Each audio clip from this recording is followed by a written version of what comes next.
Hello friends, आप सभी का स्वागत है आपके अपनी YouTube channel MK teaching point में। बात करेंगे 69,000 शिक्षक भर्ती सुप्रीम कोर्ट सुनवाई विशेष के पेज में जानेंगे। काज लिस्ट जारी हो चुकी है और सुनवाई लिस्टेड हो चुकी है।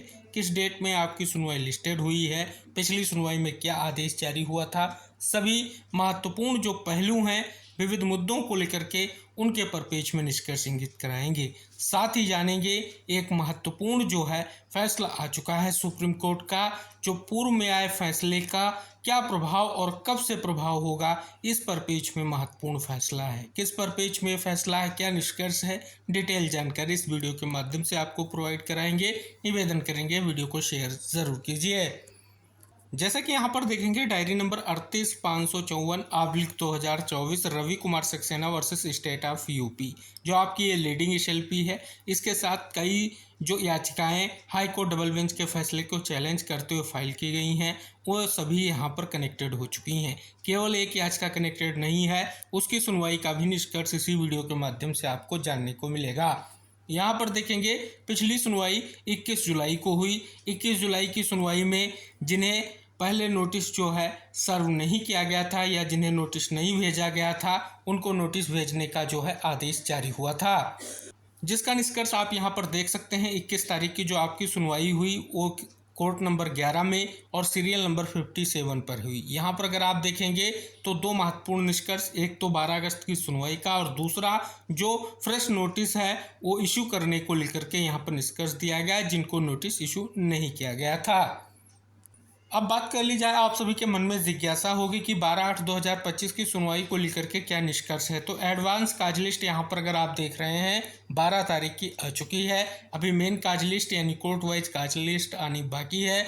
अगर हम एडवांस काज लिस्ट के बिहाफ पर जाने तो याचिकाएं लिस्टेड हो चुकी हैं। एडवांस काज लिस्ट में 37 नंबर सीरियल पर याचिकाएं जो हैं लिस्टेड हो चुकी हैं। इसके अलावा जो अगली याचिका जिसके पेज में हम बात करेंगे उसका डायरी नंबर है 51,321/2024 Jyoti Shukla versus the state of Uttar Pradesh. पिछली सुनवाई 25/3/2025 को हुई जस्टिस दीपांकर दत्ता और जस्टिस मनमोहन सर की बेंच में। यहाँ पर सुनवाई की अब टेंटेटिव डेट आपको 4/8/2025 शो हो रही है। पिछली सुनवाई का जो आदेश है आप यहाँ पर देख सकते हैं, जिसमें एक विशेष निष्कर्ष आपको देखने को मिल रहा है। अगर यहाँ पर देखेंगे रिलिस्ट द स्पेशल लीव पिटीशन इन 11 फरवरी 2025 आदेश का निष्कर्ष यही आप सभी के समक्ष आ चुका है।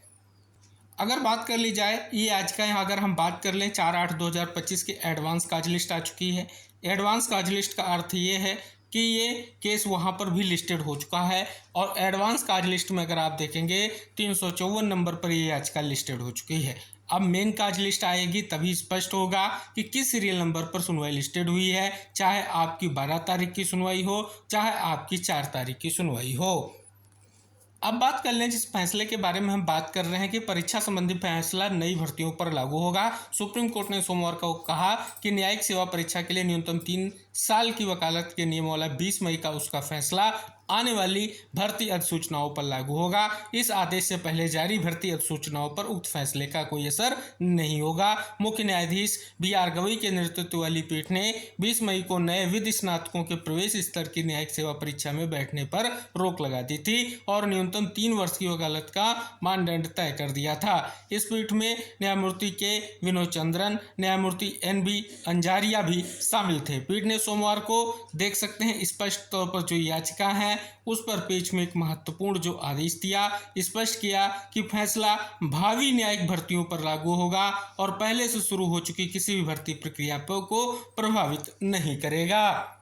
तो अगर ये पहलू अगर हम देखें आपकी 69,000 शिक्षक भर्ती में कि अब जो महत्वपूर्ण फैसला आने जा रहा है माननीय सुप्रीम कोर्ट से, उसका क्या प्रभाव होगा, क्या स्पष्ट तौर पर जो आप सभी लोगों के लिए एक बहुत ही अहम मुद्दा बना हुआ है और बीच में उसकी मांग जोरों से की गई, वो है आप सभी को बता दें BEd और DEd मुद्दा। क्योंकि 69,000 शिक्षक भर्ती में BEd अभ्यर्थियों का चयन सुनिश्चित हुआ है और आप सभी को इंगित करा दें जो एनसीटी का गजट या अधिसूचना 28 जून 2018 की उसे जो है रद्द कर दिया गया।